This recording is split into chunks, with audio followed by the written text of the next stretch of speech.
Serial तुमसे तुम तक में आ गया है एक धमाकेदार ट्विस्ट। अब अनु और आर्य के बीच कुछ है। यह राज खुलने वाला है विपिन के पापा के सामने। वहीं आर्य को भी पता चलने वाला है कि विपिन के पापा आखिर कौन सी बड़ी चाल चल रहे हैं और क्यों जबरदस्ती अनु की शादी विपिन से करवाना चाहते हैं। असल में आर्य जब वहां मौजूद होता है तो अनु उससे कह देती है, सर आप मेरी शादी में ही सीधे आइएगा, तब तक चले जाइए। यह सुनकर आर्य हाथ जोड़कर चला जाता है, क्योंकि अनु ने कह दिया था कि वो छोटे मोटे काम थोड़ी करेगा। लेकिन यहीं पर कहानी पलट जाती है। आर्य मीरा से कह देता है, आने वाले 7 दिनों की मेरी सारी मीटिंग कैंसिल कर दो, मैं जा रहा हूँ। वह ऑफिस से निकलकर किराने की दुकान से सामान लेता है और सीधा पहुंच जाता है अनु के घर। यह देखकर उसके मम्मी पापा दंग रह जाते हैं। इसके बाद आर्य सबको अपनी कहानी सुनाता है। कभी वह अनु की फैमिली से भी ज्यादा गरीब था, लेकिन मेहनत करके यहाँ तक पहुंचा। उसकी बातें सुनकर माहौल भावुक हो जाता है।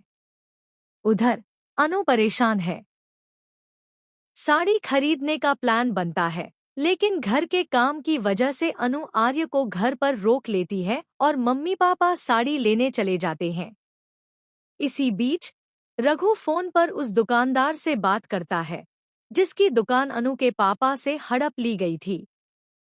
रघु कहता है, बस यह शादी हो जाने दो, फिर लड़की के नाम पर बिल फाड़ूंगा और आर्य की कंपनी से बड़े बड़े ऑर्डर लूंगा।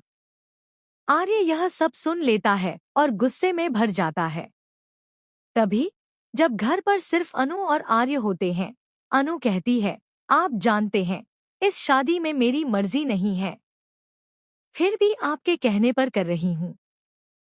तो आपको भी मेरी बात माननी चाहिए थी। जैसे ही अनु पलटकर जाने लगती है, आर्य उसका हाथ पकड़ लेता है। अनु की आंखों में आंसू आ जाते हैं। अब कहानी अपने चरम पर है। आर्य को रघु का सच पता चल चुका है और वह खुद इस शादी को तोड़ देगा। वहीं सबके सामने अनु की मांग भर देगा। यह नज़ारा सबको हिला देगा, क्योंकि आर्य उम्र में अनु से काफी बड़ा है और कोई भी इसे आसानी से स्वीकार नहीं करेगा। लेकिन अनु का दिल पहले से ही आर्य का है और वह इसे स्वीकार कर लेगी।